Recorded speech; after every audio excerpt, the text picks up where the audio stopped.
అందరికీ స్వాగతం, సుస్వాగతం. ప్రతి శనివారం వాసన సింహములో 6 సెస్సులు గత 24 సంవత్సరాలుగా నిరాటకంగా కొనసాగిస్తూ వస్తున్నాం. రేపు జనవరి 1కి 2025కి మనం 25 సంవత్సరాలు పూర్తి చేస్తాం. ఎందుకంటే 2000 సంవత్సరం జనవరి 1వ వారంలో మనం మొదలెట్టాము ఈ కార్యక్రమం.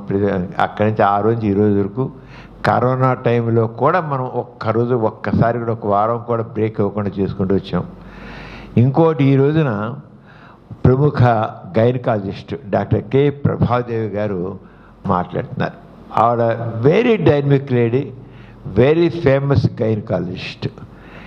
ఆవిడకి వాడు ప్రత్యేకత అంటే ఆవిడ ఫేమస్ గైనకాలజిస్ట్ అని, నేను ఫేమస్ డాక్టర్ అని కాదు.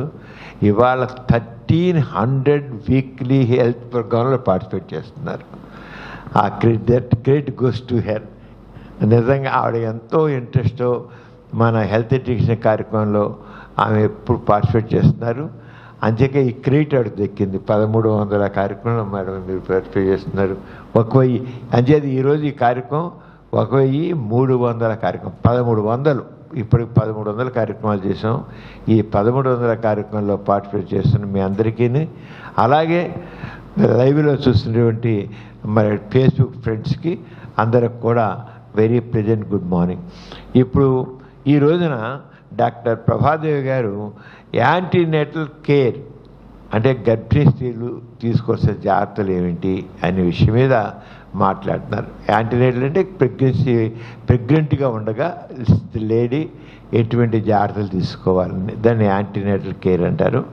ఆయన గురించి మాట్లాడారు. ఆవిడ she is fitting lady for to talk about the topic. ఆమెని ఈ విషయం మాట్లాడాల్సి కోరుతున్నాను.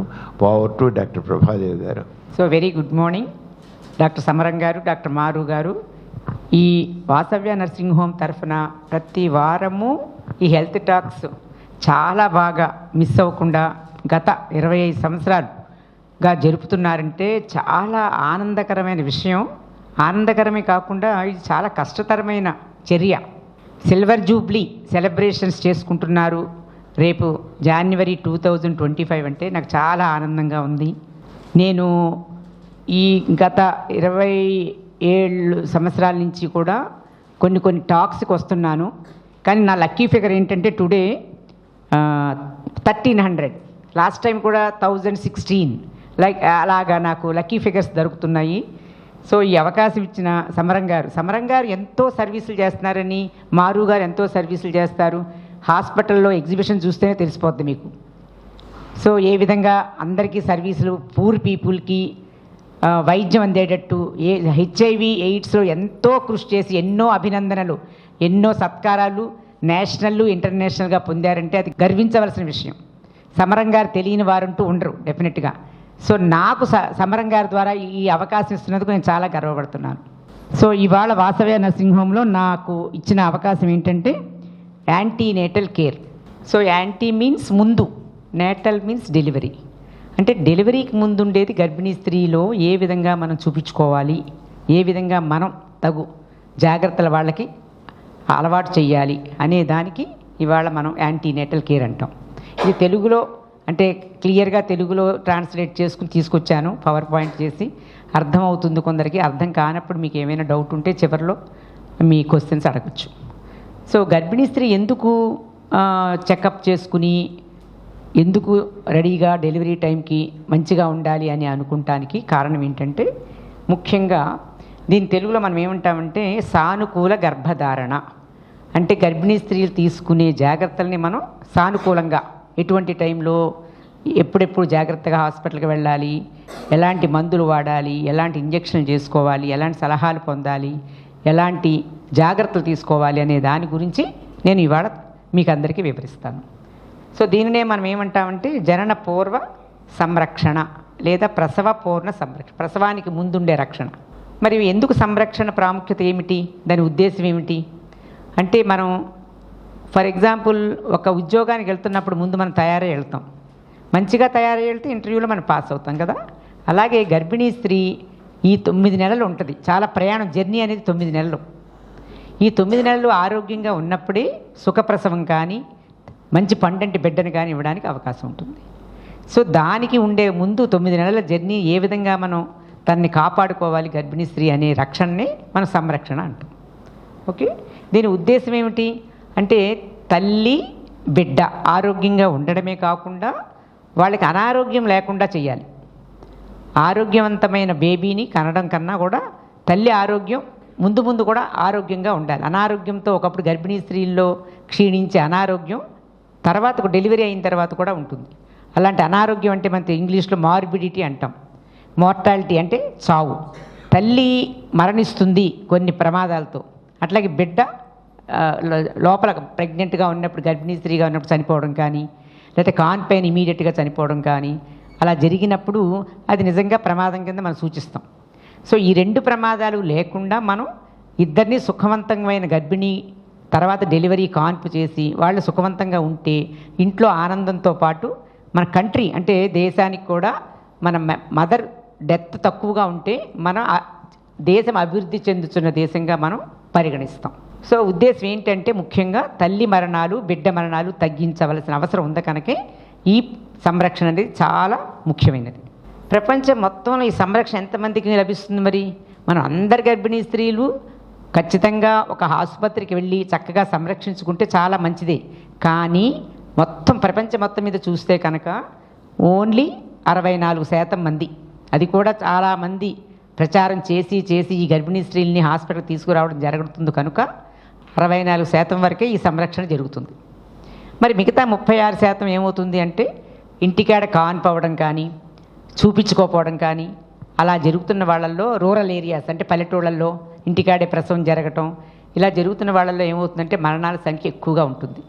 ఈ మరణాల సంఖ్య తగ్గించాలని మన WHO అంటే వరల్డ్ హెల్త్ ఆర్గనైజేషన్ కానీ ఒక నినాదం తీసుకుంది, తల్లి మరణాలను తగ్గించాలి, శిశు మరణాలు తగ్గించాలి, అందుకునే మనం గర్భిణీ స్త్రీగా ఉన్నప్పుడు సంరక్షించాలి అనే దాని ముఖ్య ఉద్దేశం. మరి గర్భం దాల్చింది ఎటువంటి మార్పులు సహజం? చాలామంది గర్భిణీ స్త్రీలు గర్భిణీ రాగానే చిన్న కంప్లైంట్స్ చెప్తూ ఉంటారు. అది గర్భిణీ సమయం 9 నెలల 7 రోజులు, ఏది మెన్సెస్ అయిన రోజు నుంచి లెక్క పెడితే, ఒక బైస్ట్ వచ్చిన రోజున కాడి నుంచి లెక్క పెడితే 9 నెలల 7 రోజులు. అది ఎప్పుడంటే నెల క్రమంగా బైస్ట్లు అవుతున్న వాళ్ళల్లో. అదే ఒకవేళ ఇర్రెగ్యులర్గా అవుతాయి, 2 నెలలకోసారి 3 నెలలకోసారి మెన్సెస్లు వస్తాయి చూడు, వాళ్ళలో డేట్స్ తేడాగా ఉంటాయి. అది ఏ విధంగా మనం డెలివరీ డేట్ డిసైడ్ చేస్తాము అంటే ఫస్ట్ 3 నెలల్లో స్కాన్ తీసుకుంటే అందులో మనకి డెలివరీ డేటు తెలుస్తుంది. వేరే కరెక్ట్గా ఖచ్చితంగా నెల క్రమం తప్పకుండా వస్తున్న వాళ్ళలో మాత్రం మనం 9 నెలలు అంటే క్యాలెండర్ మంత్స్ అంటాం కదా. For example February 7th menses date, అప్పుడు ఎక్స్పెక్టెడ్ డేట్ ఆఫ్ డెలివరీ ఎప్పుడు వస్తుంది అనుకుంటే 14 అంటే ఒక 7 రోజులు కలపాలి, తర్వాత 9 నెలలు కలపాలి అంటే నవంబర్. సో ఆ విధంగా మనం డేట్ ఎందుకు తెలుసుకోవాలి? ఈ 9 నెలల్లో ఏ విధంగా మనం చెకప్ చేసుకోవాలి పేషెంట్కి, గర్భిణీ స్త్రీకి డెలివరీ డేట్ దాటిపోతుందా, డెలివరీ డేట్ కన్నా ముందు డెలివరీ అవుతున్నారా అని తెలుసుకోవడానికి మనం ఇది నిర్ణయించాలి డెలివరీ డేట్. సో ఎటువంటి మార్పులు సహజం అంటే గర్భిణీ స్త్రీ మొదటి 3 నెలల గర్భిణీ కానించి చివరి వరకు ఎన్నో సహజమైన మార్పులు జరుగుతాయి. సహజం అంటే అవి ఫిజియలాజికల్ అంటాం మనం. ఫిజియలాజికల్ అంటే ఫర్ ఎగ్జాంపుల్ ఫస్ట్ 3 నెలల గర్భిణీలో ఏమేం కంప్లైంట్స్ ఉంటాయి గర్భిణీ స్త్రీలకి? వాంతులు, అది సహజం. అదే వాంతులు 7 నెలల్లో కానీ 8 నెలల్లో కానీ వాంతులు అవుతే అది అసహజం. అట్లాగే కొత్తగా 3 నెలల గర్భిణీ వచ్చినప్పుడు కొంచెం వాంతులతో పాటు నీరసం, కళ్ళు తిరగటం, లేకపోతే తలనొప్పి అని చిన్నగా, ఇవన్నీ డీహైడ్రేషన్ వల్ల రావచ్చు, అవన్నీ సహజం. అట్లాగే గర్భిణీ పెరుగుతున్న కొద్దీ సహజంగా కాళ్ళకి చిన్నగా వాపు రావచ్చు. గర్భిణీ స్త్రీ కాని వారిలో ఆ కాళ్ళ వాపు అనేది అసహజం. బట్ గర్భిణీ స్త్రీకి రావడం సహజం. ఎందుకంటే ఈ గర్భిణీ పొట్ట ఒత్తిడి వల్ల కాళ్ళకి నీరు తగులుతుంది. కుడికాలు ముందుగా స్టార్ట్ అవుతుంది వాపు, తర్వాత ఎడమకాలు, తర్వాత చేతులకు కానీ లేకపోతే ముఖానికి కానీ పొట్టకు కానీ ఎక్కువ వాపు వచ్చేది అసహజం. సహజం అనేది ఓన్లీ కాళ్ళకే, అంటే 1 డిగ్రీ అంటారు, 2వ డిగ్రీ అంటే ఇంకా కాళ్ళ పైకి వచ్చేదాకా, ముఖానికి వస్తే 3వ డిగ్రీ అంటారు. అట్లా పొట్టలో నీరు చేరింది ఎసైటిస్ అంటారు, అది ఇంకా 4వ డిగ్రీ. సో అలాగా ఏది సహజం ఏది అసహజం అనేది డాక్టర్లకు తెలుస్తుంది కనుక మనం పేషెంట్కి గర్భిణీ స్త్రీకి ఇది పర్వాలేదమ్మా అని మనం చెప్పడానికి మనం తెలియాలి. ఇవన్నీ అన్ని బాడీలో ఎన్నో సిస్టమ్స్ ఉంటాయి మీకు తెలుసు.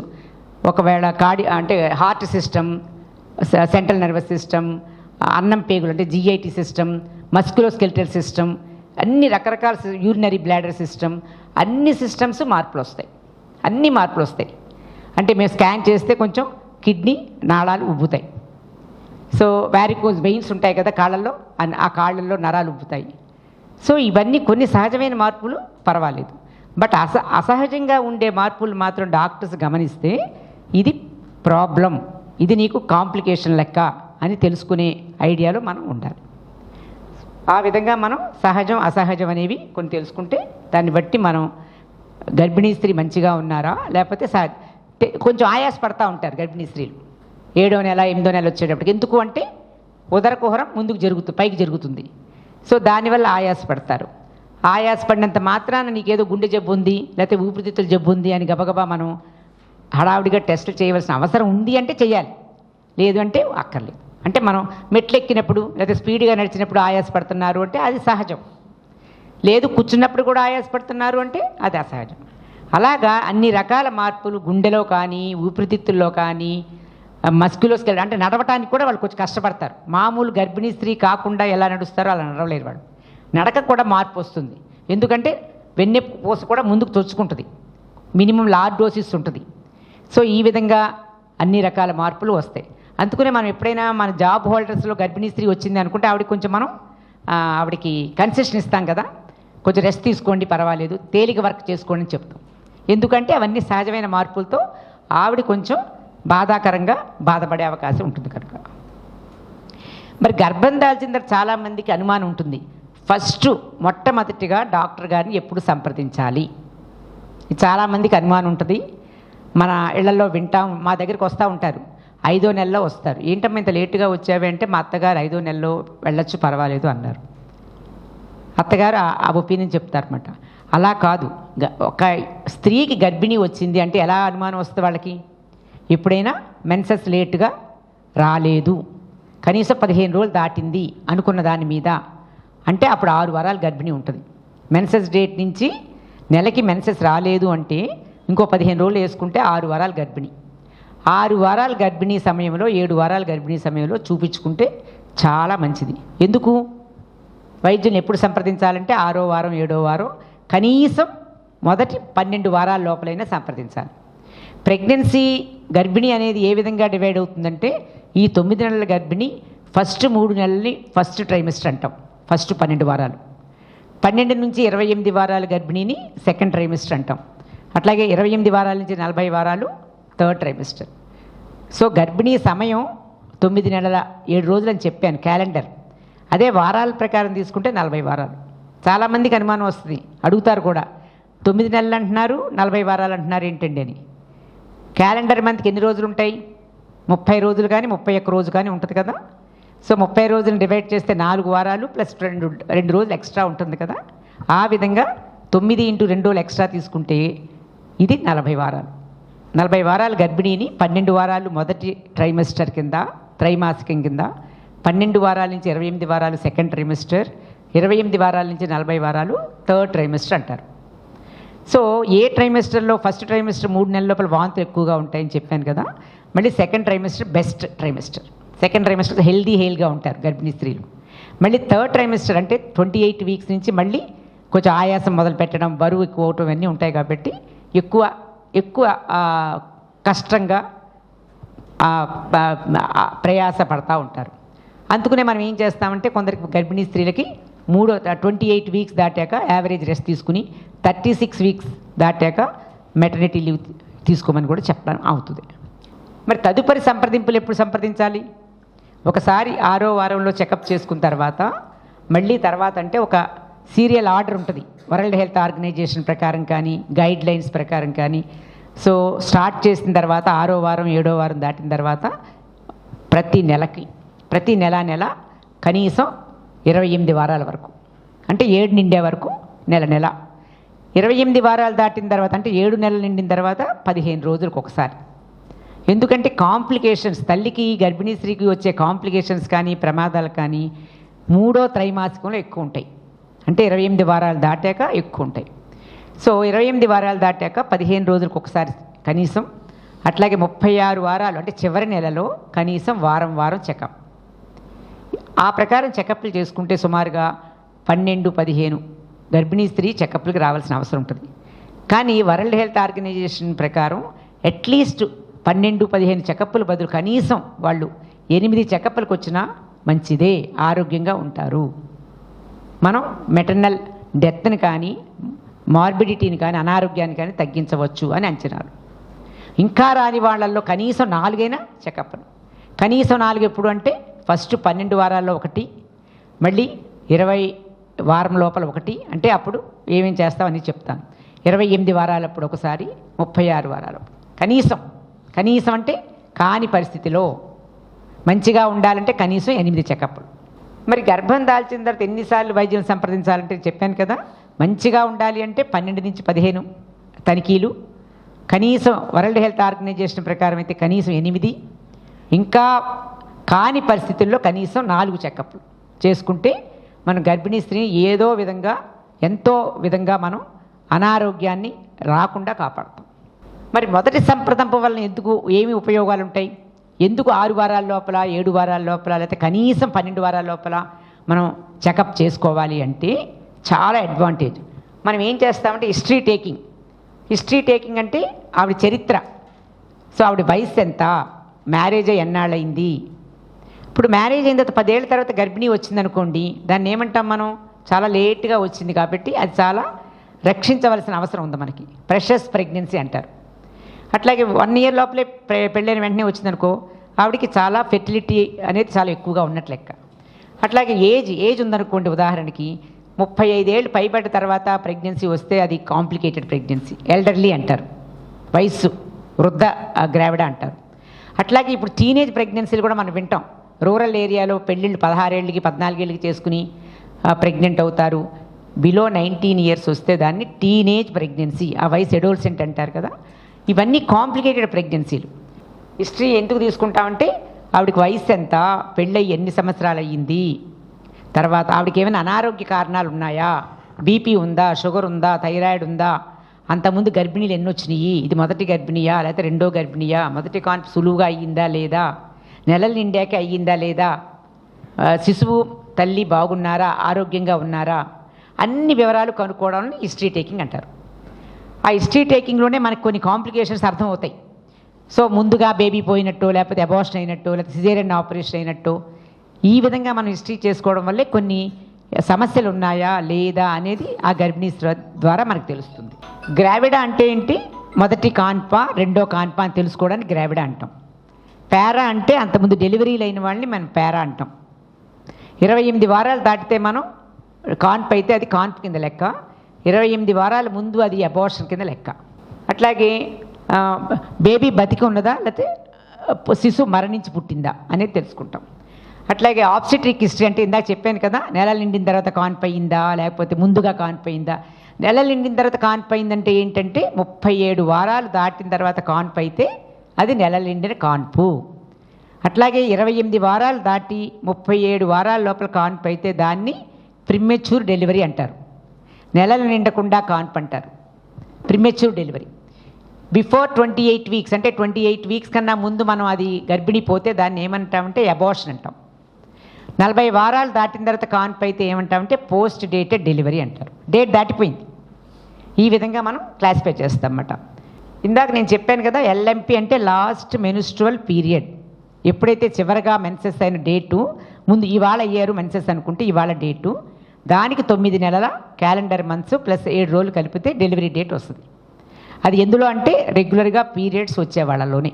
ఓకే, తర్వాత ఆ డేట్ ఎందుకు మనం కనుక్కుంటున్నాము అంటే ఇవి డెలివరీ కాన్పు నెలలు నిండాక అవుతున్నారా లేకపోతే ముందుగా అవుతున్నారా లేకపోతే డేట్ దాటాక అవుతున్నారా అని తెలుసుకోవడానికి ఇది పనిచేస్తుంది.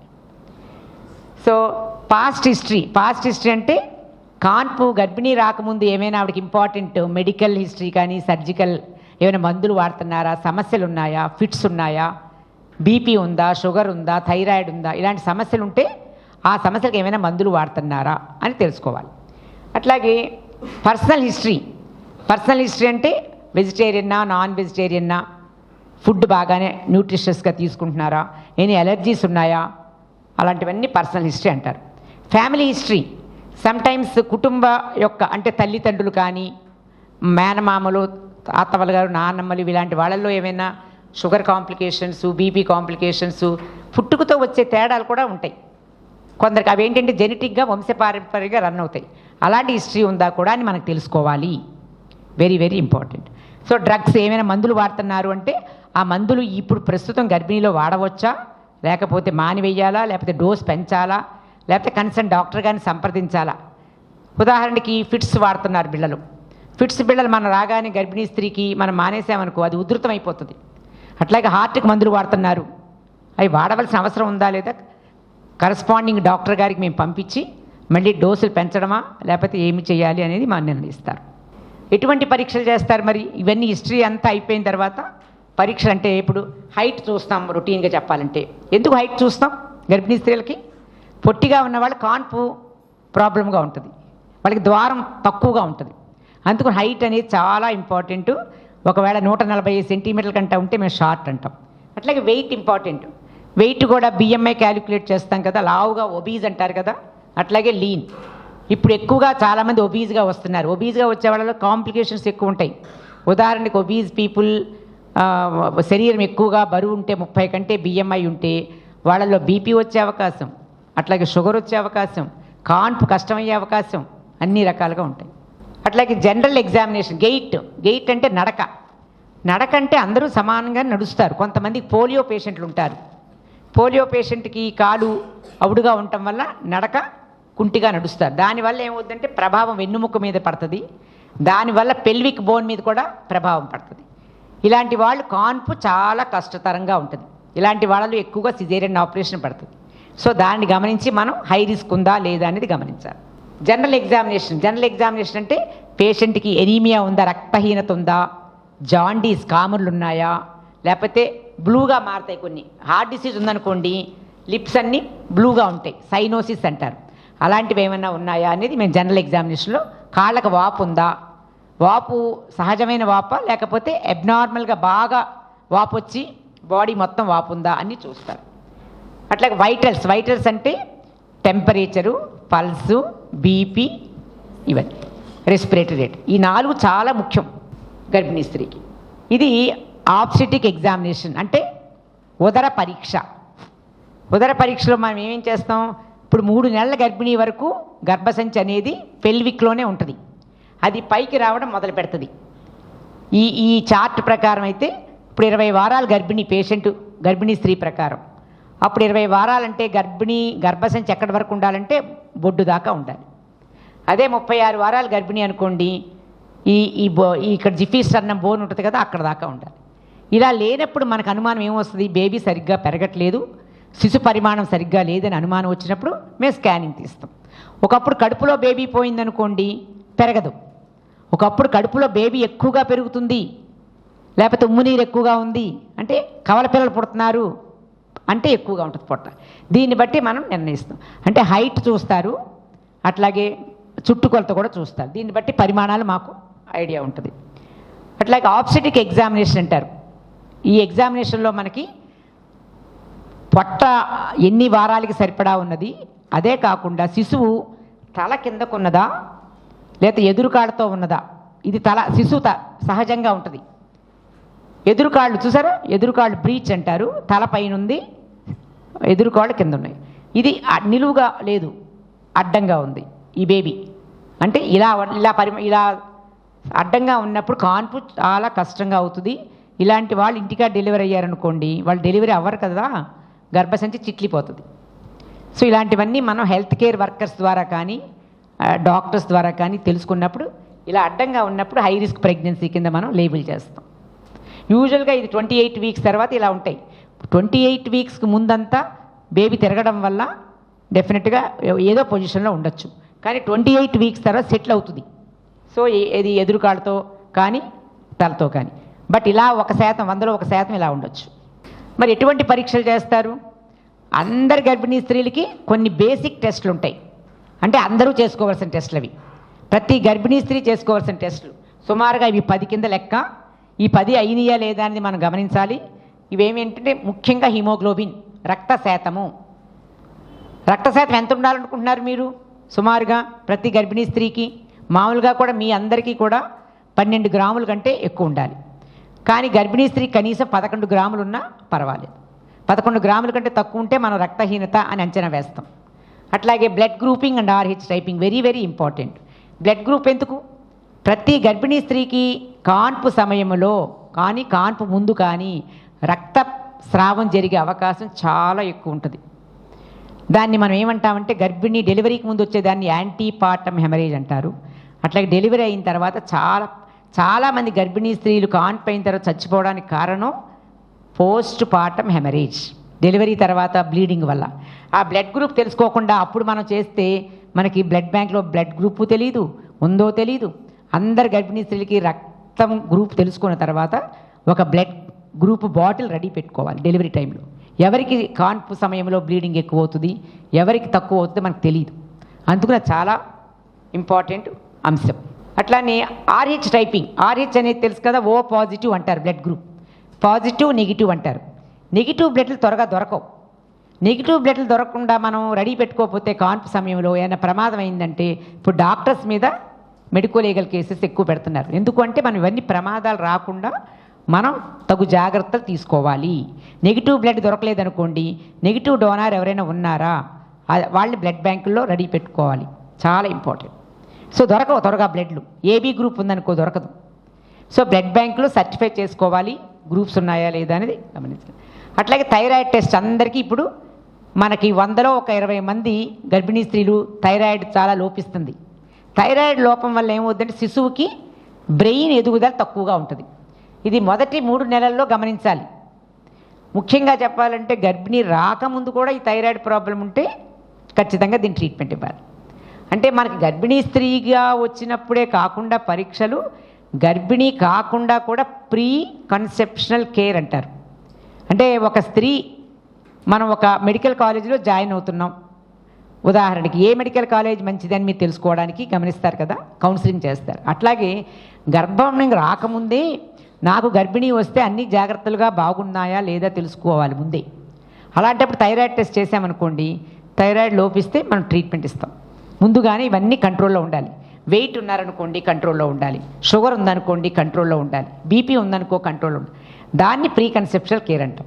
కానీ మన అభివృద్ధి చెందుతున్న దేశాల్లో ఏమవుతుందంటే చాలామంది గర్భిణీ స్త్రీలు గర్భం దాల్చిన తర్వాత చెకప్కి వస్తారు. అప్పటికే కొన్ని సమస్యలు ఉంటాయి.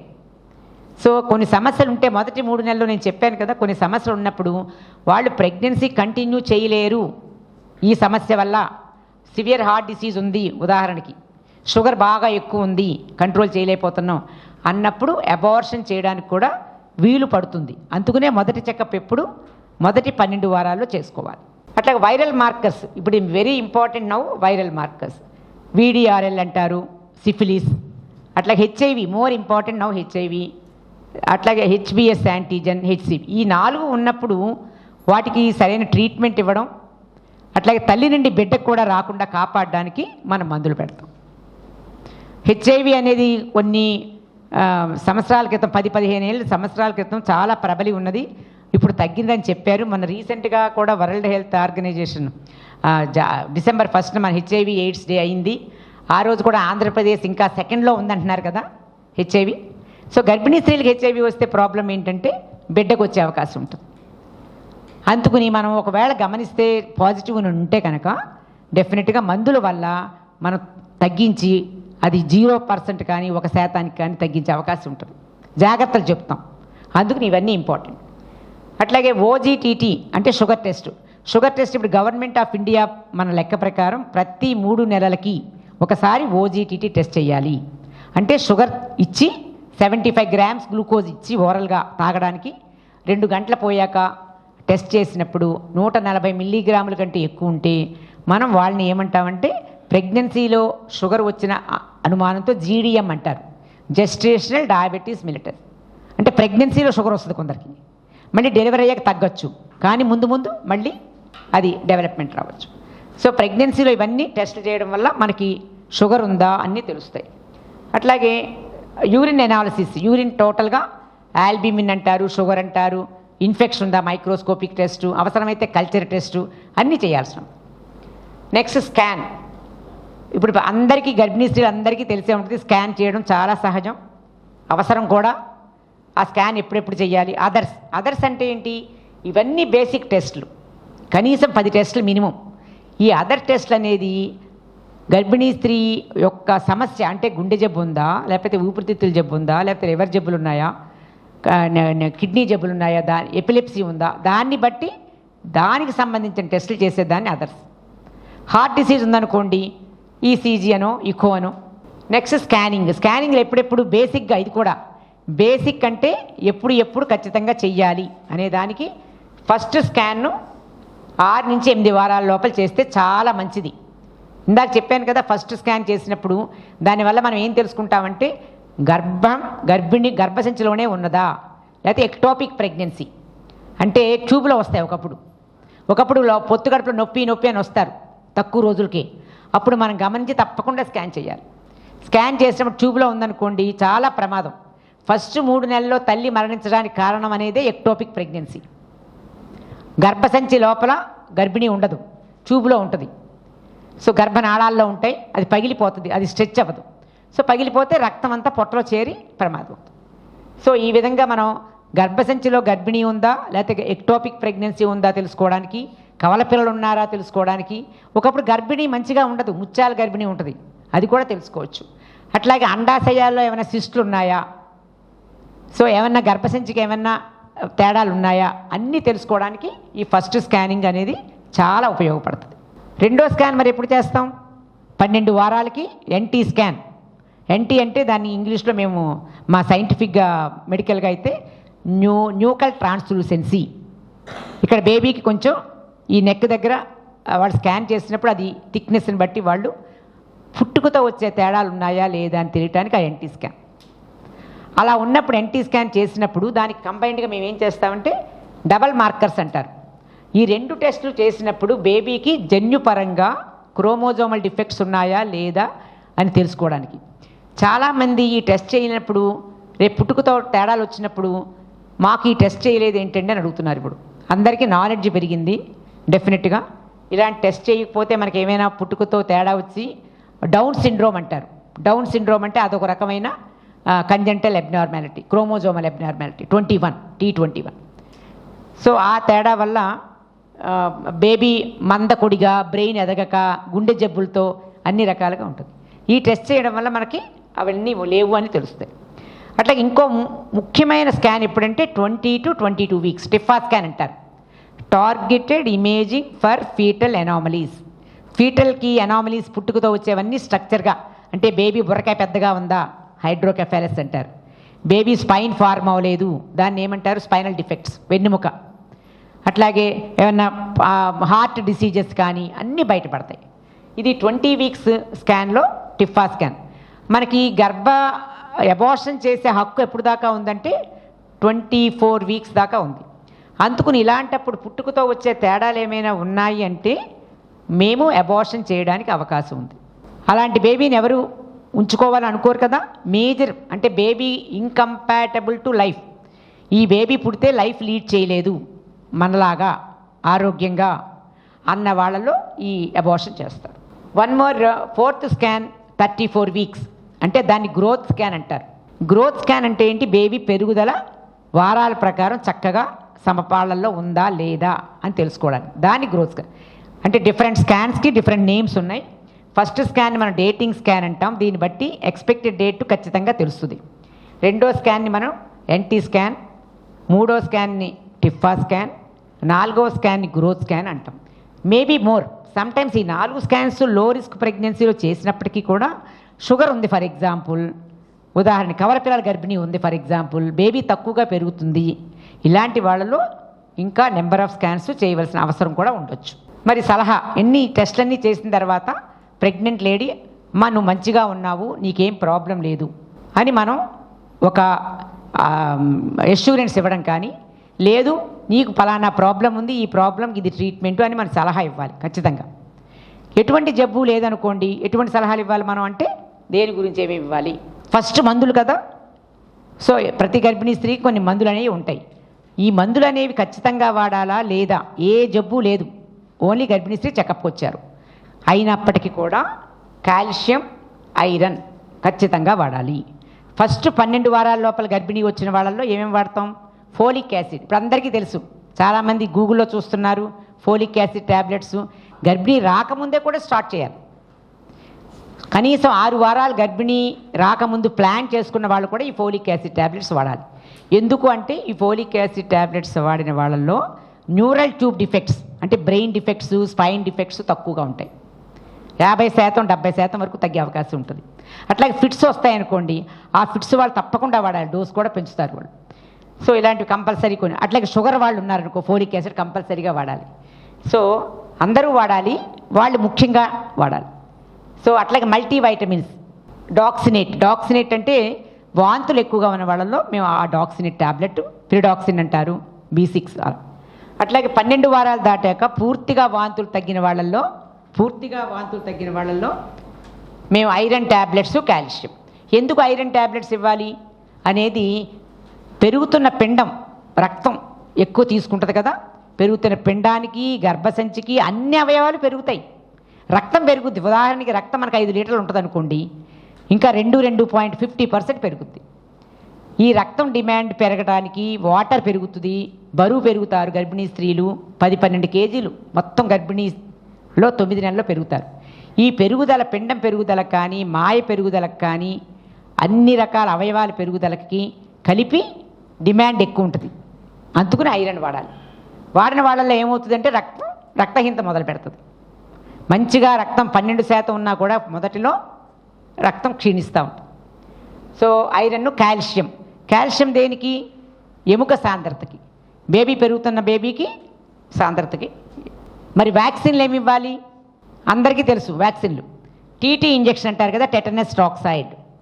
ఈ టెటనస్ టాక్సైడ్ ఇన్నాళ్ళు ఇచ్చారు, ఇప్పుడు టీడీ అంటున్నారు. అంటే టెటనస్ టాక్సైడ్ ప్లస్ డిఫ్తీరియా. చాలామంది పిల్లల డాక్టర్ గారు ఇప్పుడు ఏం చెప్తున్నారంటే, మనం పిల్లలు పుట్టిన తర్వాత 6 వారాలకి వ్యాక్సిన్ షెడ్యూల్ ఉంటుంది. 6 వారాలకు ఒక వ్యాక్సిన్, 10 వారాలకి ఒక వ్యాక్సిన్ షెడ్యూల్ అలాగా. కానీ 6 వారాల కంటే ముందు కూడా ఈ పుట్టిన బేబీలకి న్యూమోనియా, డిఫ్తీరియా, పెర్టుసిస్ వస్తున్నాయని అంచనా చేసి చాలా సీరియస్ అవుతున్నాయి బేబీలు అని చెప్పి, తల్లికి 26 వారాలు దాటాక ఈ వ్యాక్సిన్ ఇస్తే తల్లికి బిడ్డకు కూడా కాపాడుతుందని ఇది అంచనా ప్రకారం ఈ వ్యాక్సిన్ ఇవ్వడం జరుగుతుంది. అంటే టీడీ, టెటనస్, డిఫ్తీరియా. ఇంకా చెప్పాలంటే టీడాప్ అంటే పెర్టుసిస్ కూడా యాడ్ అవుతుంది. కోరింత దగ్గు అంటారు కదా, దానికి కూడా. ఇది కూడా గర్భిణీ స్త్రీలకు ఇస్తే దాని ద్వారా బిడ్డకు కూడా కాపాడు. ఫ్లూ వ్యాక్సిన్, ప్రతిసారి అమెరికాలో వాటిలో ఫారిన్ కంట్రీస్లో అయితే ప్రతి ఇయర్ ఇస్తారు. ఇక్కడ మనకు సీజనల్గా కూడా అక్టోబర్, నవంబర్లో బాగా కోల్డ్, దగ్గులు వస్తూ ఉంటాయి. సో ఇది ప్రొటెక్షన్కి, మదర్కి, బేబీకి ప్రొటెక్షన్కి ఫ్లూ వ్యాక్సిన్ కూడా ఇవ్వడం జరుగుతుంది. ఇవన్నీ అదర్స్ ఇఫ్ నీడెడ్. అదర్స్ అంటే ఏంటి? ఏ ఫారిన్ కంట్రీ వెళ్తున్నారు, సో ఏమన్నా వ్యాక్సిన్ తప్పకుండా, Covid vaccine for example, pregnant ladies కూడా ఇవ్వడం జరిగింది కదా. అలాగే అత్యవసర పరిస్థితుల్లో ఏమైనా మహమ్మారి ఉన్నప్పుడు ఇవ్వవలసిన వ్యాక్సిన్స్ కూడా ఇస్తే గవర్నమెంట్ ద్వారా మనం, ఇవి చాలా ఇంపార్టెంట్. అసలు వ్యాక్సిన్స్ ఏంటంటే ముఖ్యంగా TT or TD or Tdap. మరి పోషకాహారం, గర్భిణీ స్త్రీకి పోషకాహారం ఎందుకు మనం ముఖ్యంగా చూడాలి, ఇవ్వాలి అంటే, ఎదుగుతున్న బిడ్డకి అన్నీ చెప్పాను కదా ఇప్పుడే, అన్ని పెరుగుతున్న అవయవాలకి అన్నీ ఇవ్వాలి. సుమారుగా కిలో క్యాలరీస్ ప్రకారం, లెక్క ప్రకారం అయితే 300 కిలో క్యాలరీస్ ఎనర్జీ ఎక్కువ అవుతుంది. కానీ ఏమి ఇవ్వాలి మన తినుబండారాల్లో ప్రకారం చెప్పాలంటే, సో ఓట్స్ ఎక్కువగా, నట్స్ అని, లేకపోతే పీనట్స్ అంటారు కదా మన చిక్కీస్ లాంటివి, బెల్లం, తర్వాత లెంటిల్స్, బీన్స్, చిక్కుడు గింజలు లాంటివి, తర్వాత లీన్ మీట్ కూడా lean meet, not fat meet. ఏమి తినకూడదు అంటే అన్కుక్డ్ ఎగ్స్, రా ఎగ్స్ అనేది తాగకూడదు, తినకూడదు. ఓకే, రా ఫిష్, అట్లాగే కాఫీ కూడా ఎక్కువ తాగకూడదు. ఓకే, మిల్క్ తాగాలి, కనీసం 1 లీటర్ మిల్క్ తాగడం వల్ల కాల్షియం సప్లిమెంట్స్ ఎక్కువగా ఉంటాయి. ఆల్కహాల్ తీసుకోకూడదు. ఓకే, తర్వాత సర్టెన్ టైప్స్ ఆఫ్ కుక్డ్ ఫిష్లో కూడా వెరైటీస్ ఉంటాయి, అలాంటివి తినకూడదని అంచనా. మరి విశ్రాంతి అంటే నిద్రనే కాదు, నిద్రపోవడం 8 అవర్స్ కానీ 6 అవర్స్ కానీ, నైట్ పగలు 1 or 2 అవర్స్ చేసుకోవచ్చు. కానీ విశ్రాంతి అంటే ఏంటంటే కంటిన్యూస్గా పని చేయడం ఉండకూడదు, మధ్య మధ్యలో రెస్ట్ తీసుకోవాలి. ఉద్యోగం చేస్తున్న మనిషి కూడా మధ్య మధ్యలో కంప్యూటర్ దగ్గర కూర్చున్నారు ఫర్ ఎగ్జాంపుల్, 1 గంటకోసారి 2 నిమిషాలు లేవటం. సో హెవీ వర్క్ ఎక్కువ చేయకూడదు. యావరేజ్ వర్క్ చేయాలి. అంతే తప్ప మామూలుగా గర్భం లేని స్త్రీ ఏ విధంగా చేస్తుందో అంత స్ట్రెయిన్వర్స్గా ఇంట్లో పని, బట్టలు ఉతకడం, వంగటం, అలసిపోవటం అలాంటి పనులు చేయకూడదు. వ్యాయామం, ఎక్సర్సైజ్ చెప్తాం మన గర్భిణీ స్త్రీలకి, చాలా ముఖ్యమైనది. ఎక్సర్సైజ్ వల్ల చాలామంది కాన్ఫీజీగా అవుతానికి కూడా వీలుగా ఉంటుందని చెప్పి అంచనాలు. సో ఎలాంటి వ్యాయామాలు చేయాలి అనేది ఈ విధంగా ఒక చార్ట్ ఇస్తాం మనం. సో ఫస్ట్ 3 months వ్యాయామం చేయకపోయినా 3 months తర్వాత తప్పకుండా చేయవలసిన అవసరం ఉంది. ఫస్ట్ 3 months ఎందుకంటే వాంతులు అవుతాయి, నీరసంగా ఉంటారు, చేయలేరు. 3 months తర్వాత పోషకాహారం బిల్డప్ చేస్తా సరిపడా ఎక్సర్సైజ్ తప్పకుండా చేయాలి. కనీసం ఒక 1/2 hour వాకింగ్. ఓకే, అట్లాగే యోగా కూడా కాంట్రాఇండికేషన్ అంటూ లేదు.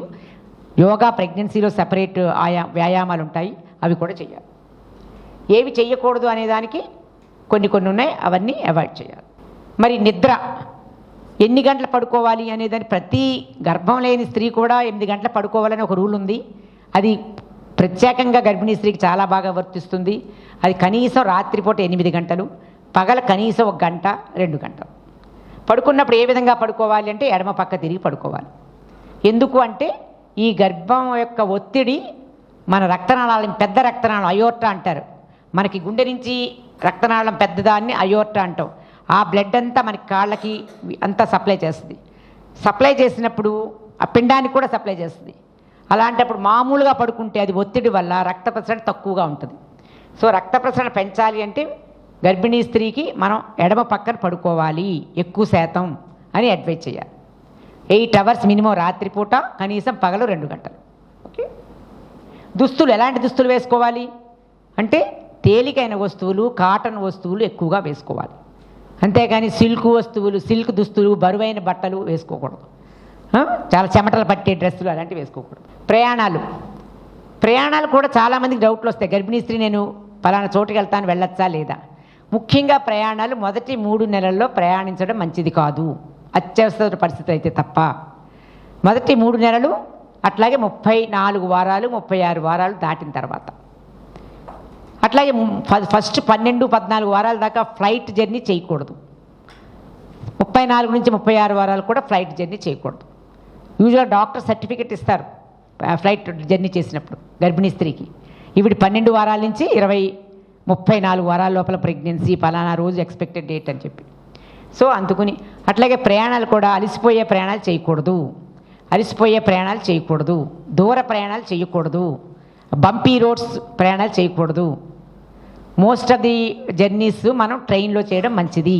పడుకుని ఎక్కువసేపు కూర్చుంటే వాళ్ళకి ఒత్తిడి ఎక్కువగా ఉంటుంది. సో అలాగా దూర ప్రయాణాలు మానుకోవడం, ఎప్పుడు ఏ నెలలో మానుకోవడం, ఏ విధంగా ప్రయాణం చేయడం అన్నీ తెలుసుకోవాలి. ప్రయాణం చేసినప్పుడు కూడా అన్నీ క్యారీ చేయాలి. సరిపడా ఫుడ్, వాటర్ తాగాలి, బాగా హైడ్రేషన్. సో ఎక్కువ లాంగ్ జర్నీ ఫ్లైట్లో జర్నీ చేస్తున్నారనుకో కాళ్ళలో రక్తం గూడు కట్టే అవకాశం ఉంటుంది. దాన్ని థ్రాంబోసిస్ అంటారు, డీప్ వీనస్ థ్రాంబోసిస్, చాలా ప్రమాదకరమైన విషయం. సో 2 గంటలకు ఒకసారి లేచి కనీసం ఒక 5 నిమిషాలు నడవాలి. ఈవెన్ ట్రైన్ జర్నీస్ కూడా లాంగ్ జర్నీస్ ఉంటాయి కనుక. సో ఇవన్నీ తగు జాగ్రత్తలు. వాటర్ కానీ, ఫుడ్ కంటెంట్ కానీ, దుస్తులు కానీ, అన్నీ, తన మందులు కానీ, అట్లాగే తన గర్భిణీ స్త్రీ చెకప్ చీటీలు అంటే మన కన్సల్టేషన్ పేపర్స్ అన్నీ తీసుకెళ్ళాలి. ఒకప్పుడు రేర్గా ప్రిమిచ్యూర్ డెలివరీ ట్రైన్లో వింటాం కదా మనం, ట్రైన్లో డెలివరీ అవ్వడం కానీ, ఫ్లైట్లో డెలివరీ అవ్వడం కానీ. సో చాలా ప్రమాదం. అందుకని డెలివరీ డేట్కి ముందుండి ఎక్కడా ప్రయాణం చేయకూడదు. ప్రయాణం చేసినప్పుడు ఇవన్నీ తగు జాగ్రత్తతో. అట్లాగే ప్రయాణం చేసినప్పుడు ఒంటరిగా ప్రయాణం చేయకూడదు, మంచి కంపానియన్ తీసుకుని వెళ్ళాలి. Maybe husband, maybe anybody. చాలా జాగ్రత్తలు తీసుకుని ప్రయాణించాలి. అట్లే ఉద్యోగం చేసే మహిళలు కూడా తగు జాగ్రత్తలు తీసుకోవాలి. ఉద్యోగాలు రకరకాలుగా ఉంటాయి. సిట్టింగ్ అని, స్టాండింగ్ అని, హెవీ వర్క్ చేయడం కానీ. హెవీగా బరువులు మోసే వాళ్ళైతే మాత్రం అత్యంత బరువులు మోయకూడదు. వంగే పనులు, కూలీలు ఉంటారు ఫర్ ఎగ్జాంపుల్, బరువులు మోస్తారు కదా, అలాంటివన్నీ మనం తగు జాగ్రత్తలు చెప్పాలి. వాళ్ళకి వేరే టైప్ ఆఫ్ వర్క్ అలాట్ చేయాలి. అట్లాగే ఎక్కువ కంప్యూటర్ దగ్గర కూర్చుని పని చేస్తే కూడా హెడేక్ రావడం, కళ్ళకి స్ట్రెయిన్ అవ్వటం, తర్వాత కాళ్ళకి స్ట్రెయిన్ అవ్వడం ఉంటుంది. ఇవన్నీ మనం తగు జాగ్రత్తలు చెప్పాలి. సో ఉద్యోగం చేసే మహిళలకి ఎందుకనే మెటర్నిటీ లీవ్ ఇస్తారు చివరి మంత్లో. యూజువల్గా 6 నెలలు వాడుకుంటారు కదా వీళ్ళు. నెక్స్ట్ లైంగిక సంపర్కం, చాలామందికి ఈ డౌట్ ఉంటుంది. ఫస్ట్ 3 నెలల్లో సంపర్కం లేకపోతేనే మంచిది, అట్లాగే చివరి నెలలో. సో అట్లాగే ఒక గర్భిణీ స్త్రీకి అంతకుముందు గర్భస్రావాలు జరిగినాయి, అబార్షన్స్ జరిగినాయి, అలా ఉన్నప్పుడు, లేదు ప్రిమెచ్యూర్ డెలివరీ నెలలు నిండకుండా కాన్పైన వాళ్ళు ఉన్నారు అంటే మాత్రం రెస్ట్రిక్టెడ్గా ఈ సంపర్కం ఉండాలని మేము చెప్తాం. చేయవలసినవి చేయకూడనివి డూస్ డు నాట్స్ అంటారు. ప్రెగ్నెన్సీలో ఏం చేయాలి ఏం చేయకూడదని పెద్ద లిస్ట్ ఉంటుంది, అది కూడా మనం చెప్పాల్సిన అవసరం ఉంది. అవేంటి అంటే ఉదాహరణకి హీల్స్, హై హీల్స్, పెద్దగా హీల్ ఉన్న చెప్పులు వేసుకోకూడదు. అట్లాగే డ్రింకింగ్ ఎక్సెసివ్ కెఫీన్, కాఫీ ఎక్కువ ఆల్కహాల్ ఎక్కువ తాగకూడదు. తర్వాత విగరస్ ఎక్సర్సైజెస్ కూడా టు సమ్ ఎక్స్టెంట్ ఎక్కువ సివియర్ ఎక్సర్సైజ్ చేయకూడదు. అట్లాగే ట్రావెలింగ్ ఫర్ లాంగ్ డిస్టెన్సెస్ అనుకున్నాం కదా, ఎక్కువ దూరాలు ప్రయాణం చేయకూడదు.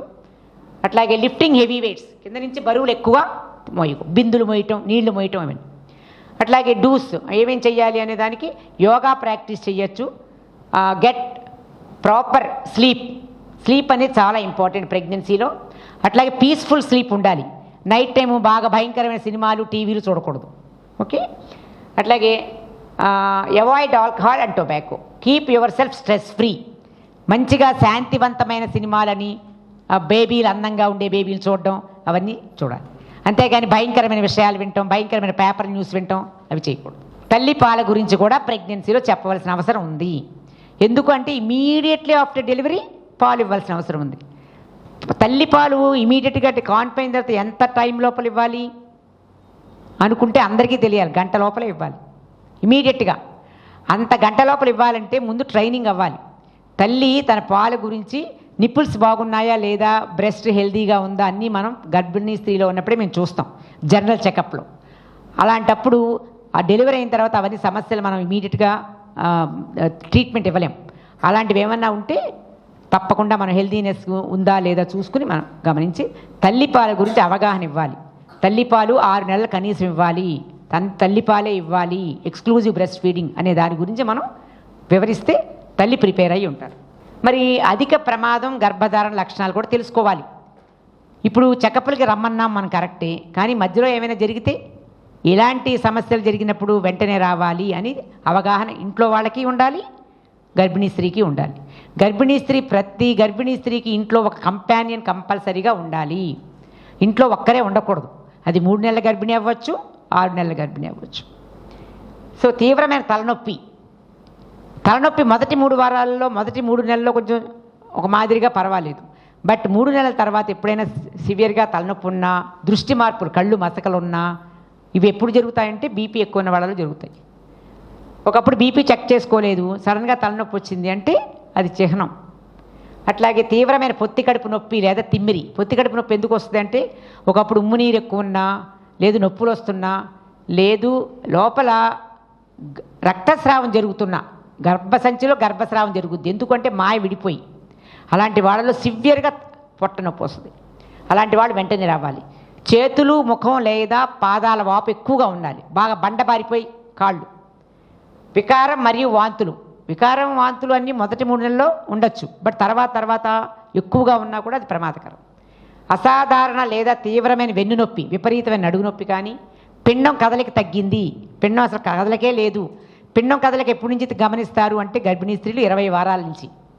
సడన్గా 24వ వారం అప్పుడు, 28వ వారం అప్పుడు అసలు పిండం కదలలేదు అన్నారంటే శిశువు మరణించిందని మనం గమనించాలి, చూడాలి. అట్లాగే ఈ లక్షణాలు ఏమున్నా సరే వెంటనే ఆరోగ్య సంరక్షణ ప్రదాతని సంప్రదించడం చాలా ముఖ్యం. మీ హెల్త్ కేర్ వర్కర్ అయినా అవ్వచ్చు, దగ్గర ఉన్న పిహెచ్సి డాక్టర్ అవ్వచ్చు, ఎక్కడైనా సంప్రదించవచ్చు. మరి అధిక ప్రమాదం ఉన్న గర్భం అంటే ఏమిటి? High risk pregnancy. మనం ఏం చేస్తామంటే ఒక గర్భిణీ స్త్రీని గమనించిన తర్వాత, చూసిన తర్వాత ఈవిడ హై రిస్క్కి కేటగిరీకి చెందింది అని అనుకుంటాం. ఎప్పుడు అంటే ఇలాంటి లక్షణాలు ఉంటాయి. ఉదాహరణకి అతిగా వాంతులు ఉంటే వాళ్ళు వీక్ అయిపోతారు. రక్తహీనత, హిమోగ్లోబిన్ 11 గ్రాముల కంటే తక్కువ. ఆస్తమా ఉన్నవాళ్ళు డెఫినెట్గా హై రిస్క్ ప్రెగ్నెన్సీకి. ఉబ్బసం ఉన్నవాళ్ళు, మధుమేహం, అట్లాగే గుండె వ్యాధులు, అధిక రక్తపోటు, సిజేరియన్ ఆపరేషన్ ప్రీవియస్గా అయ్యింది అంటే హై రిస్క్. రక్తస్రావం, సో ఇన్ఫెక్షన్, యూరినరీ ఇన్ఫెక్షన్ అయి ఉండొచ్చు, లేకపోతే ఉమ్మునీరు పడిపోయి ఇంట్లో ఉండిపోతే కాన్పు కాకపోతే ఇన్ఫెక్షన్ గర్భసంచికి సోకుద్ది. దాన్ని కూడా మనం కోరియో యామ్నైటిస్ అంటారు. అట్లాగే పోస్ట్ టర్మ్, ముందు డెలివరీ. పోస్ట్ టర్మ్ అంటే డేట్ దాటిపోయిన తర్వాత కూడా కాన్పు అవ్వకపోతే పోస్ట్ టర్మ్ అంటాం. 42 వారాలు దాటిపోయింది, ఇంటికాడే ఉంది, నొప్పులు రాలేదని ఉండిపోతారు చాలామంది. అప్పుడు శిశువు గర్భసంచిలో మరణించడం కూడా జరుగుతుంది. సో అలాంటప్పుడు ప్రమాదాలు. ముందస్తు డెలివరీ అంటే ఏంటి? ముందస్తు డెలివరీ అంటే 37 వారాల కంటే ముందుగా కాన్పోయిన వాళ్ళని ముందస్తు నొప్పులు వస్తాయి. అలాంటప్పుడు బేబీ చిన్నగా ఉంటుంది కదా, అలాంటి బేబీని బాక్సుల్లో పెడతాం మనం, వింటారు కదా, బేబీ 1 కేజీ పుట్టింది లేకపోతే 1.5 కేజీ పుట్టింది, వాటికి చాలా ప్రమాదాలు ఉంటాయి. అట్లాగే టీనేజ్ ప్రెగ్నెన్సీ అంటే 18 ఏళ్ళు 19 ఏళ్ళు లోపల ఉన్న వాళ్ళు గర్భం దాలిస్తే మనం టీనేజ్ ప్రెగ్నెన్సీ అంటాం. వాళ్ళకి చాలా కాంప్లికేషన్స్ ఉంటాయి. అట్లాగే వృద్ధ గ్రావిడా అంటే 35 ఏళ్ళ తర్వాత గర్భిణీ ఉన్న, ఇవన్నీ హై రిస్క్ కింద మనం ట్రీట్ చేస్తాం. కవలలు లేదా కవలల గర్భిణీ కన్నా ట్రిప్లెట్స్ అంటే 3, క్వాడ్రిప్లెట్స్ అంటే 4. అలాగే గర్భిణీ లోపల పిల్లలు ఎక్కువగా ఉంటే సమస్య తల్లికి ఉంటుంది, పిల్లలకి ఉంటుంది. అలాంటి పిల్లలు ఎదగరు, అబార్షన్ అవ్వచ్చు, నెలలు నిండకుండా కాన్పు అవ్వచ్చు, చిన్నగా పుట్టచ్చు, ప్రమాదాలు ఎక్కువ అవుతాయి. సో గర్భాశయంలోని మరణం అంటే లోపల కడుపులో బేబీ శిశువు మరణిస్తే అది కూడా ప్రమాదకం. తల్లికి ప్రమాదం, బేబీ అలాగా చచ్చిపోయింది, ఆ బేబీ అలాంటి శిశువు కడుపులో ఉండిపోయి చాలా రోజులు ఉండి తల్లికి రక్తస్రావం జరిగే అవకాశం ఉంటుంది, డిక్ అంటారు. అలాంటి ప్రమాదాలు జరుగుతాయి. తక్కువ జనన బరువు మామూలుగా కాన్పు సమయంలో 3 కేజీ దాకా వస్తుంది. ఇది బేబీ ఎదగట్లేదు అని ముందు నుంచే మన స్కాన్ ద్వారా కానీ మన టెస్టుల ద్వారా కానీ నిర్ణయించినప్పుడు మేము ఇది బేబీ తక్కువగా పెరుగుతుంది, ఎందుకు పెరుగుతుంది అనే దాని సమస్యని మనం ట్రీట్ చేయాల్సిన అవసరం ఉంది. అట్లాగే మెంబ్రెయిన్స్ అకాల చీలిక నిర్వహణ అంటే ఉమ్ము నీరు పడిపోతుంది, చాలామందికి నీరులా తడిసిపోతూ ఉంటుంది. ఇంటికాడ నొప్పులు లేవు కదా అని ఉండిపోతారు చాలామంది. అలాంటి వాళ్ళు రానప్పుడు ఇన్ఫెక్షన్స్ వచ్చే అవకాశం, తల్లికి బిడ్డకు ఇద్దరికీ ప్రమాదాలు అయ్యే అవకాశాలు ఉంటాయి. అట్లాగే అసాధారణ జనన ప్రదర్శన అంటే ఇప్పుడు ఇందాక చూపించాను కదా, బేబీ అడ్డంగా ఉండడం, ఎదురుకాళ్ళతో ఉండడం, అవన్నీ ఇంటికాడ తెలియక వాళ్ళు కాన్పు ట్రై చేసినప్పుడు చాలా అబ్స్ట్రక్టెడ్ లేబర్ అంటే కాన్పు అవ్వరు వాళ్ళు, గర్భసంచి నొప్పులు వచ్చి చిట్లిపోతుంది, రప్చర్ అంటారు, చాలా ప్రమాదకరం. ఇంకా సమ్మరీ అంటే ఇప్పుడు ఇన్ని రకాలుగా నేను గర్భిణీ స్త్రీ ఎప్పుడెప్పుడు చూపించుకోవాలి, ఎన్నిసార్లు చెకప్ చేసుకోవాలి, అసాధారణ సమస్యలు ఏంటి, హై రిస్క్ ప్రెగ్నెన్సీ ఏంటి అనే దానికి ఏమేంటి మందులు వాడాలి అన్నీ వివరించాను. అండ్ సమ్మరైజ్ చేయాలి అంటే కనీసం 8 సార్లు చూపించుకోవాలి ప్రతి గర్భిణీ స్త్రీ. మంచి సలహా తీసుకోవాలి డాక్టర్ గారి ద్వారా. ఐరన్ ట్యాబ్లెట్స్, కాల్షియం వాడాలి. అట్లాగే టీటీ కానీ టీడాప్ ఇంజెక్షన్ చేయించుకోవాలి. స్కానింగ్ తప్పకుండా చాలా ఇంపార్టెంట్. ఇప్పుడు ప్రజెంట్ సమస్యల్లో స్కానింగ్ కనీసం టిఫా స్కాన్ అనేది చాలా ఇంపార్టెంట్, ఎన్టీ స్కాన్ కూడా చాలా ఇంపార్టెంట్. ఈ 2 చేయించుకోవాల్సిన అవసరం ఉంది. అట్లాగే కాన్పు ఎక్కడ చేసుకునేది అని నిర్ణయించుకోవాలి. సో అప్పటికప్పుడు నొప్పులు వచ్చినప్పుడు ఏ హాస్పిటల్కి వెళ్ళాలి అనేది కాకుండా ముందే నిర్ణయించుకోవాలి. హై రిస్క్ ప్రెగ్నెన్సీ అయితే తప్పకుండా అన్ని సిస్టమ్స్ ఉన్న హాస్పిటల్ అంటే మల్టీ ఫెసిలిటీ ఉన్న హాస్పిటల్లో జాయిన్ అవ్వాలి. అట్లాగే కాన్పు ప్రమాదకరమైందా అని నిర్ణయించుకోవాలి. తల్లిపాల ప్రాముఖ్యత తప్పకుండా అందరికీ వివరించాలి. అట్లాగే కుటుంబ నియంత్రణ కూడా, 2వ ప్రెగ్నెన్సీ అనుకోండి, 3వ ప్రెగ్నెన్సీ అనుకోండి, కుటుంబ నియంత్రణ కూడా మనం ముందు చెప్పవలసిన అవసరం ఉంది. అట్లాగే ఆసుపత్రిలో ప్రసవానికి మనం ఎంకరేజ్ చేయవలసిన అవసరం ఉంది. ఆసుపత్రిలో ప్రసవం అవుతే మరణం, అనారోగ్యం ఉండదు. అదే ఇంటికా డెలివరీ అయితే అశుభ్రంగా చేయడం వల్ల ఇన్ఫెక్షన్ వచ్చే అవకాశం, దాంతో అనారోగ్యం వచ్చే అవకాశం ఉంటుంది. మరి ఈ గర్భిణీ స్త్రీలని అందరినీ రక్షించడానికి మన గవర్నమెంటు చాలా ప్రాజెక్టులు ఏర్పరిచింది. ఫర్ ఎగ్జాంపుల్ సెంట్రల్ లెవెల్లో చెప్పాలంటే ప్రధానమంత్రి సురక్షిత్ మాతృత్వ అభియాన్ అంటే ప్రతి నెల 9వ తారీఖున ప్రతి గర్భిణీ స్త్రీ హై రిస్క్ ఉందా, లో రిస్క్ ఉందా అనేది ఫ్రీగా చూస్తున్నారు గవర్నమెంట్ సర్వీస్లో. ఈవెన్ ప్రైవేట్ హాస్పిటల్స్ కూడా మేము కూడా చాలామంది హెల్ప్ చేస్తాం. 9వ తారీఖు అంటే 9వ తారీఖు ప్రతి నెల వచ్చినప్పుడు ఎవరైనా రిఫర్ చేస్తే ఫ్రీగా చూడడం జరుగుతుంది. దీన్ని మన ప్రధానమంత్రి సురక్షిత్ మాతృత్వ అభియాన్ ఇది దగ్గర 2017వ సంవత్సరం నుంచి చేయడం వల్ల మాతృత్వ మరణాలు చాలా వరకు తగ్గినాయంట. 2000 సంవత్సరంలో సుమారుగా మాతృత్వ మరణంని ఒక 1,00,000 పుట్టుకలకు 400 తల్లి మరణాలు ఉండేవి 2000 సంవత్సరంలో. ఇప్పుడు ఇది 2020కి 104, 103 తగ్గింది. అంటే చాలా వరకు తగ్గింది. ఇది ఎందువల్ల అంటే ప్రతి గర్భిణీ స్త్రీకి అవగాహన తగిలింది, హెల్త్ కేర్ చాలా బాగా చేస్తున్నారు, మన ఇండియాలో చాలా వరకు మరణాల సంఖ్య తగ్గింది అని చెప్పుకుంటున్నాము మన గణాంకాల ప్రకారం. సో అందరూ మనం పార్టిసిపేట్ చేసి ప్రతి గర్భిణీ స్త్రీకి ప్రాముఖ్యత ఇచ్చి ప్రతి గర్భిణీ స్త్రీని కాన్పు హాస్పిటల్లో చేసేటట్లు చూస్తే తల్లి మరణాలని, శిశు మరణాలని తగ్గించి మన సొసైటీని అభివృద్ధి చేసేటట్టుగా మనం అందరూ నిర్వర్తించాలని కోరుతున్నాను. ఈ అవకాశం ఇచ్చినందుకు సమరం గారికి, మారు గారికి, వాసవి మహిళా మండలి అందరికీ నా కృతజ్ఞత. Thank you very much. Doctor Prabha Devi గారు చాలా బాగా చెప్పారండి. నేను ప్రతి గర్భిణీని కోరేదంటే నెల తప్పిన దగ్గర నుంచి ఈ విషయాల్ని క్షుణ్ణంగా తెలుసుకోండి. ముందు అసలు గర్భంతో ప్లాన్ చేసుకుంటా, ప్రెగ్నెన్సీ ప్లాన్ చేసుకుంటూ ఉంటుంటారు. ప్రెగ్నెన్సీ ప్లాన్ చేస్తున్న దగ్గర నుంచి అందరూ కూడా చేయాలి. అసలు ఎంత చక్కగా చెప్పారంటే ప్రతి ఒక్కటి అరటిపండు ఒలిచి నోట్లో పెట్టి తినమన్నట్లుగా ఉంది. అంత చక్కగా వివరంగా చెప్పారు. మీరు అందరూ ఒక గర్భిణీ స్త్రీలని గర్భం తెచ్చుకున్న గర్భం కోసం ప్లాన్ చేసిన వాళ్ళు, అలాగే గర్భం వచ్చిన ప్రతి స్త్రీ కూడా, అలాగే భర్త కూడా దీన్ని 1కి 4 సార్లు వినండి. ఎట్లయినా ఫేస్బుక్లో ఉంటుంది. మరి సమరం గోపరాజు అందరి హెల్త్ అండ్ సంబంధించిన దీంట్లో చూశారు, లైవ్లో చూశారు. సమరం హెల్త్ ఛానల్ అని యూట్యూబ్లో ఉంది. సమరం హెల్త్ ఛానల్ అని, ఆ హెల్త్ ఛానల్లో ఇంకొకటి 2 రోజులు వచ్చేస్తుంది మీకు యూట్యూబ్లో చూడండి. చాలా ఇంపార్టెంట్ టాపిక్. ప్రతి మహిళకి ఎవరైతే ప్రెగ్నెన్సీ తెచ్చుకున్నారో వాళ్ళందరికీ ఎంత అవసరం, చాలా ప్రాక్టికల్ పాయింట్స్ చాలా క్లియర్గా చెప్పారు. అంచేత మాకు చదువు రాదు అవసరం లేదు, ప్రతి ఒక్కరికి ఎంతో అర్థమయ్యేట్లు చెప్పారు. ఫేస్బుక్లో మాత్రం ఎవ్వరు ప్రశ్నలు పంపించలేదు. మీరు ఎవరైనా ఉన్నవాళ్ళు ఎవరికైనా డౌట్ ఉంటే అడగవలసిన కోరుతున్నాను. ఎవరికైనా డౌట్స్ ఉన్నాయా? డాక్టర్ గారు, కొంతమందికి అనుమానం వస్తుంది, ప్రెగ్నెన్సీ ఉన్నప్పుడు ఫ్లైట్ ట్రావెల్స్ ఎప్పుడు చేయొచ్చు? ఫ్లైట్ ట్రావెల్ అనేది చాలా ఇంపార్టెంట్. అందుకని బిలో 12 వీక్స్ ప్రెగ్నెన్సీకి సర్టిఫికేట్తో వెళ్ళాలి. Below 12 weeks not allowed, after 34 weeks కూడా నాట్ అలౌడ్. ఇది ఈవెన్ ఎయిర్ ట్రావెల్స్ వాళ్ళు కూడా travels they don't give certification. మన డాక్టర్ సర్టిఫికేట్ ఉంటేనే వాళ్ళు అలౌ చేస్తారు. బిలో 12 వీక్స్ మన డేట్ చెప్పాలన్నమాట, ఎన్ని వీక్స్ ఉంది అని ప్రూఫ్ చేయాలి. ఆ వీక్స్ ప్రకారం 12 వీక్స్కి అలౌ చేయరు, అబౌవ్ 34, 36 వీక్స్ కూడా అలౌ చేయరు. అట్లాగే అంతకుముందు నెలలు నిండకుండా కాన్పైన వాళ్ళు కానీ అబార్షన్స్ అయిన వాళ్ళైతే మరీ చేయకూడదు, హెల్దీగా ఉన్న వాళ్ళే చేయాలి. మామూలు వాళ్ళు కూడా బిలో 12 వీక్స్ అండ్ అబౌవ్ 34, 36 వీక్స్కి travel not fit at all. And even travels వాళ్ళే, ఫ్లైట్ ఎయిర్ ట్రావెల్స్ వాళ్ళే దే డోంట్ అలౌ. సర్టిఫికేట్ ఇస్తారు చాలామంది. ఇప్పుడు మనకి even domestic flights also they don't allow.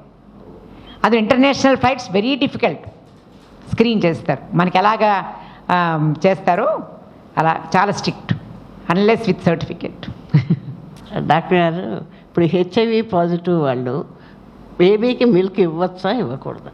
అంటే ఇప్పుడు యాక్చువల్గా ఏంటంటే, ఒక హెచ్ఐవి పేషెంట్ ఒక గర్భిణీ స్త్రీకి ఉన్నప్పుడు ఫస్ట్ 3 monthsలో మనం డిటెక్ట్ చేసాము ఈవిడికి హెచ్ఐవి పాజిటివ్ ఉంది అంటే మేము రిస్క్ అన్నీ చెప్తాం.